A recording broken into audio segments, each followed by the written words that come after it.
My name is Hayley Johnson. I served in the Gulf War back in the 90s. Okay. I was stationed in Sasebo, Japan. I was military police. And I'm originally from Los Angeles, California.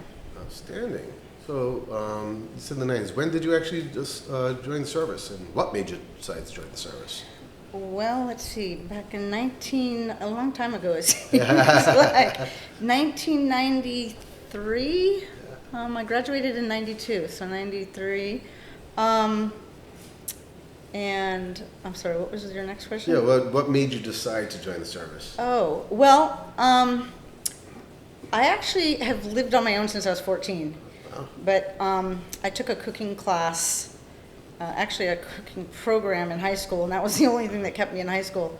And so I remember when the Gulf War started, somebody that I worked with, because I worked full time and still went to high school, I still finished, but my cooking classes were the only thing that kept me in school. And somebody that I worked with went into the Army, and then my best friend, who was female, went into the Army. And back then, many females were not in the military. And I went to go visit her. I was 17 years old, and I drove to her base. I drove her when she came to visit.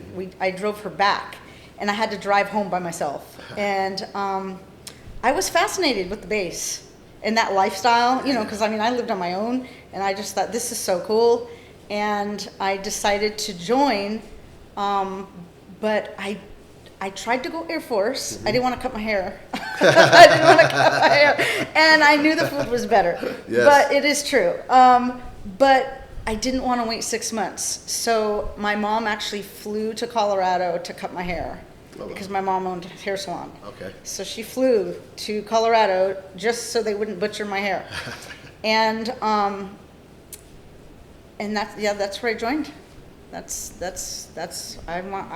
wanted. Yeah, back then it was unheard of for a woman, really to join in the 90s. It was, and the Gulf War just started, and so, but yeah, it was pretty much my best friend is who inspired me to join. And you decided going MP was the way to go? No, not at all. So I actually wanted to be an attorney. Okay. I wanted to go in, and I wanted to actually be on JAG, and I wanted to be a criminal defense attorney actually. And I didn't want to wait, and so I went in undesignated. And when I got to my duty station, they made it sound like this was such a great opportunity. You usually have to be an E5, and I bought the Kool-Aid, and I did not want to be a cop. Honestly, I wanted to get people out of trouble. I did not want to put people in trouble. I don't even really like guns. But I felt like if I say no, I'm going to be chipping paint from a boat. So I did. I did not want to do it. And police training was 10 weeks after boot camp, another 10 weeks. I went through the gas chamber 3 times. I thought one was enough. But, and I had a really bad experience with that. They really did us it was right in the don't ask, don't tell, Bill Clinton era, and all these 19-year-olds, 18-year-olds were going to be police. It just didn't make any sense. And, I was raped in my police training, and I was on an Air Force base, and it was all, we were Navy, but we were on an Air Force base, so there was not a lot of leadership on the Navy side. And who do you tell when the police are the ones who are raping you? So, and as E1s in such a high-powered role, we got a lot, we got a lot of flack for that. And so, we paid a price for that. So, anyways, that kind of behavior continued, and then I actually got out, but when I got out, I was pregnant. So then when I went to go have my daughter on the Air Force base, they left me in labor on Easter for 3 days after my water broke. And it seemed like it was more retaliation. But they didn't want to bother the doctor on Easter. So my daughter was basically born dead. I always say she was raised from the dead on Easter. But she had to have 2 surgeries. I still have injuries from the labor and delivery. So then I had a lawsuit with the government, but then they lost my file, which I hear that happens a lot. So I, over the years, I started advocating. I moved to New York City. I was on the Phoenix VA wait list, lost custody of my kids while I was fighting for my VA benefits. So my heart now is advocating for better veteran care, because I didn't have the veteran care that I needed. In labor is the last place you want to have things go wrong. Right. So I found my voice on stage when I moved to New York City. I took a flyer from the Manhattan VA, and it was a program designed to help veterans overcome their traumas of war, and using Shakespeare. And I remember in high school, I fell asleep during Shakespeare class, but I could relate because it's all about war, Shakespeare, it's like he was basically like a journalist around, in wars. And so I took this class, but then when I actually applied what was taught, and I was told to go back from that time they tortured me in labor, there was a director in this class who said I made the windows rattle and that I was a natural. And so from there, I started writing and performing on stage. And I found my voice on stage, advocating, and I basically was writing some of my experiences on stage. You found your own veteran voice. People, yeah, exactly. And people were like, wait, what? How can we help? So that's when I really started,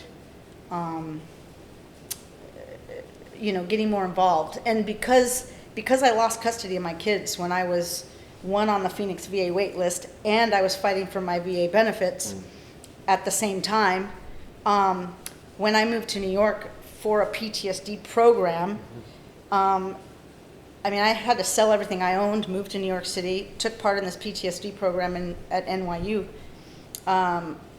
It was part of the Stephen Cohen Foundation. Okay. Military Family Clinic. They have one here in Tampa. But this program had just started, and so I started going to every single veteran event they had in New York City because I was looking for a legal resource to help me with my kids. And I couldn't find one. So next thing you know, my story went to the White House. It was featured in Glamour magazine by joining forces. Michelle Obama, Kerry Washington, and Sarah Jessica Parker, they went to the White House and talked about my story that was in Glamour magazine in 2015. But I still couldn't find any help. I worked with the United Nations, Human Rights Watch, all the way up to the United Nations, still couldn't find any help. So I decided I'm going to use my God-given talents of baking to create a solution. So my ultimate goal, I started this baking company, and I want to start a veteran fund for legal resources because I couldn't find any. Fantastic. So, and I'm not the only one. I met other veterans in New York City who lost custody of their kid. They're using the Disabilities Against Veterans to take the kids. And so, the female draft is already here, and so what's that going to look like? Right. So I know that I have a bigger purpose here. So, and then during COVID, I ended up in Florida, and that's kind of how I came here. So my business, I just relaunched my business, and Florida has been very good to me. So I love it here, and I'm excited for my next journey, and hopefully eventually someday I can have this. I don't know if I'm going to start my own veteran organization. Originally I thought I want to start my own veteran organization so I can have a fund. But somebody said maybe you just partner with an existing organization. Sometimes I think like so high level, I'm like, oh, that would be easy. Maybe just have a fund. So however that's going to look, but that is my ultimate goal. Outstanding. Well, it kind of works with the Pinellas County Veterans Association. It works well with that. Yes, because I've been to every veteran event possible in New York City. So that works.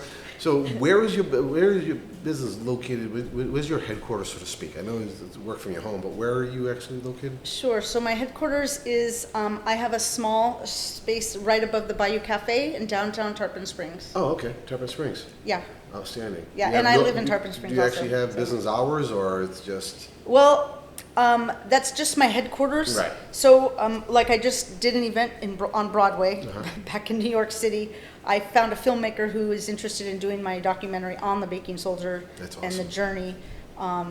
So right now, my banana bread got into the brunch menu at Prohibition Kitchen in Dunedin. Oh, nice. I'm in talks with some other restaurants.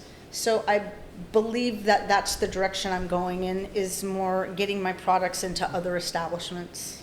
I'm lucky enough to have your banana bread sitting right over there, so. Thank you. Yeah, it's Is there any advice you would give to anyone, female, anything like that, that's thinking about joining the military, or a certain branch that you would tell them to choose, or anything sort of like that? If someone asks you to get some advice, what would you give some simple advice for them? I would just say count the cost.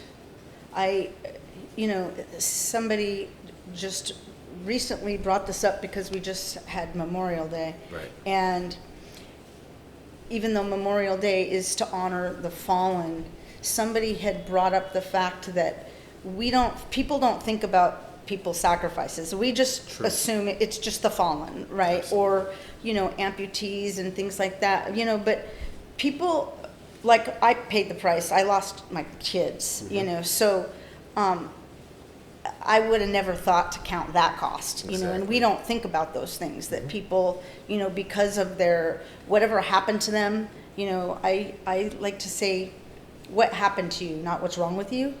Right. So I would just put it this way: military sexual assault went so high up to the United Nations. The United Nations had to tell America to get your act together. The military has so many sexual assaults that it's that bad that the United Nations has to tell America to get your act together.